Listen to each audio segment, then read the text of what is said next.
On a découvert le 13 septembre que la fraude fiscale en France a encore passé un cap, atteignant 100 milliards d'euros de manque à gagner pour l'État français. Comment l'analysez-vous en tant que sociologue? La sociologue n'est absolument pas surprise, parce que 100 milliards d'euros, c'est pas plutôt 1000 milliards d'euros. Enfin bref, les montants sont de toute façon pharaoniques, parce que les riches ont véritablement décidé, dans leur classe sociale organisée, de ne plus contribuer aux solidarités nationales. Et je pense que notre histoire de 100 milliards d'euros n'est pas du tout raisonnable, c'est beaucoup plus. Parce que d'abord, on sait que déjà la fraude fiscale, telle que les experts ont pu l'évaluer, c'est au moins 80 milliards d'euros par an qui manquent dans les recettes fiscales de l'État.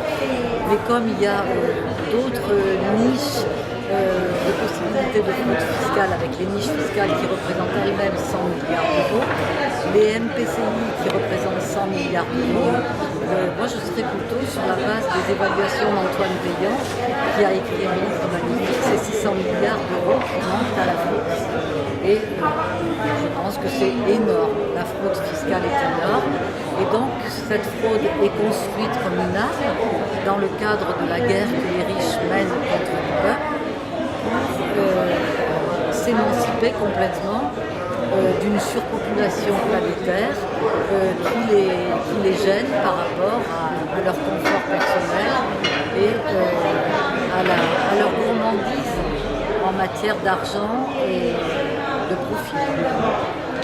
Que pensez-vous dans ce contexte de la réforme pour lutter contre la fraude fiscale, avec la création d'une nouvelle police fiscale et un léger assouplissement du verrou de Bercy? Alors là, c'est carrément, je rigole. En plus, j'étais au Sénat quand Gérald Darmanin a présenté ce truc sur la police fiscale.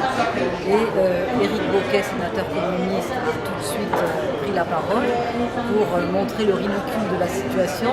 Créer une police fiscale alors qu'il a détruit, lui et ses prédécesseurs, des dizaines de milliers de fonctionnaires à Bercy, dont beaucoup de contrôleurs fiscaux, c'est quand même se foutre de la gueule du peuple. Et en réalité, tout ce qui s'est passé depuis l'arrivée de Macron au pouvoir, avec notamment la loi de la confiance dans la vie politique de juillet 2017, au moment où il y a eu un vote pour la suppression du verrou de Bercy dans le cadre de la commission des lois de l'Assemblée nationale, et qu'il y a eu une majorité pour supprimer le verrou de Bercy. Alors la République en marche s'était bien emmerdée, donc ils ont dit on va refaire, ils ont fait 3 votes pour obtenir finalement 25 voix pour le maintien du verrou de Bercy et 24 contre. Donc c'est vous dire comment notre démocratie elle est belle par rapport à ce verrou de Bercy. Et le verrou de Bercy, alors il propose de l'adoucir en faisant en sorte que les plus gros fraudeurs comme Jérôme Cahuzac, avec 80% de pénalités financières, plus de 100 000 euros de fraude fiscale et des circonstances aggravantes quand on est ministre du budget, gendarme et voleur, évidemment c'est une circonstance aggravante, que là, ce cas-là passe directement au pénal sans passer par la justice de Bercy. Mais ce qu'il faut savoir, c'est qu'en même temps, comme dit l'autre, ils ont construit des mesures de contournement. Alors la première, c'est la comparution de culpabilité préalable, CRPC. Alors là, le fraudeur reconnaît qu'il a fraudé grave, il reconnaît sa culpabilité, et le parquet financier, le parquet national financier, l'invite tout simplement dans une petite salle d'une bibliothèque du boulevard des Italiens à négocier. Alors bien sûr, il y a une audience publique, mais personne ne sait quand elle. Voilà. Les négociations se font en réalité dans les alcôves, et il paye son amende. Mais il ne passera pas devant la justice, il n'ira pas au pénal. Ça, c'est la première mesure. Là, alors ça, elle date de 2013. 2016, c'est Sapin de Noël, Michel Sapin, qui a la loi Sapin 2. Alors lui, c'est délicieux. Ça s'appelle la Convention judiciaire d'intérêt public. Et là, cette Convention judiciaire d'intérêt public, elle permet aux personnes morales, par exemple à la banque HSBC Private Bank suisse, de dire ok, je reconnais, j'ai fait une fraude fiscale énorme, 1,6 milliard d'euros. Je la reconnais, mais je ne veux pas être reconnue coupable. Je ne suis pas coupable, parce que c'est moi qui mène le monde et j'ai tous les droits. Par contre, je ne veux pas payer de pénalités trop fortes et je ne veux pas avoir de casier judiciaire. Et cette convention judiciaire d'intérêt général, c'est quand même très savoureux, a permis à la banque HSBC Private Bank de payer 300 millions d'euros d'amende à la France sans casier judiciaire. Donc c'est nickel.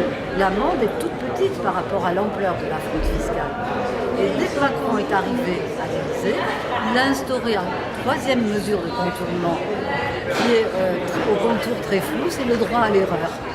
Et du coup, il a voulu créer pour les plus riches une société de confiance où lorsque quelqu'un fraude, eh bien l'administration le droit à l'erreur est opposable à l'administration se met donc à genoux devant le riche fraudeur et l'aide à comprendre très gentiment comment se fait-il qu'il ait fait cette erreur.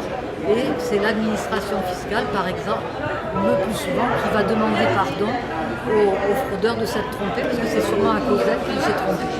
Voilà, et donc c'est absolument kafkaïen, c'est ubuesque, et en réalité, on peut supprimer le verrou de Bercy, c'est sûrement ce qui va se passer tôt ou tard, parce qu'on est trop nombreux à s'être battus contre le verrou de Bercy, mais on croira avoir gagné cette bataille, et en réalité, on aura perdu la guerre. Voilà.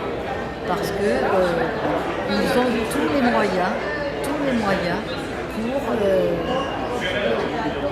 ne plus du tout contribuer aux solidarités nationales. Ils se donnent tous les moyens pour détruire les États-nations. Ils se donnent tous les moyens pour piller les peuples qui sont devenus, alors que c'est les travailleurs qui sont les seuls créateurs de richesse. Ils ont mené une guerre idéologique épouvantable contre les travailleurs, des fainéants, des cyniques, des extrêmes. Et aujourd'hui, ce sont non seulement des coûts et des charges, mais ils deviennent des menaces.